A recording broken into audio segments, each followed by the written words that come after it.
আরিবাস কিচেনে কোন সিচুয়েশনে কোন ফুডটি বেস্ট চয়েস জেনে নিচ্ছি আমাদের শেফের কাছ থেকে। যদি হেভি ক্ষুধা লাগে, হেভি ক্ষুধা লাগলে প্রিমিয়াম বালতি, বাজেট যদি টাইট হয়, বিবিকিউ রাইস বল।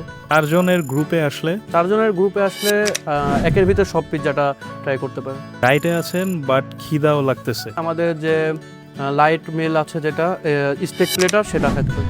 গল্প করতে আসলে, গল্প করতে আসলে অবভিয়াসলি হট কফি। স্পাইসি লাভার্সদের জন্য বেস্ট চয়েস কোনটা হবে? অবশ্যই নাগা উইংস। কাউকে ইমপ্রেস করতে চাইলে, ইমপ্রেস করতে চাইলে স্টাফ চিকেন। ওয়েদার খুব গরম থাকলে বাইরে, ওয়েদার খুব গরম বাইরে থাকলে তাহলে কোল্ড কফিটা ট্রাই করতে পারেন। মন খুব ভালো থাকলে, মন খুব ভালো থাকলে ব্লুবেরি চিজ কেক। সেলফি তুলে ফ্লেক্স মারার টার্গেট থাকলে, সেলফি তুলে ফ্লেক্স মারা টার্গেট থাকলে আলাকিব, সাথে একটা ব্লু ওশন মকটেল নিতে পারে। রিফ্রেশিং কিছু খেতে মন চাইলে, রিফ্রেশিং কিছু খেতে মন চাইলে ভার্জিন মোহিতোটা। যদি কিডস নিয়ে আসে, কিডস নিয়ে আসলে কিডসদের তো পছন্দ আমাদের এখানে বার্গার আর হলো ফ্রেঞ্চ ফ্রাইটা।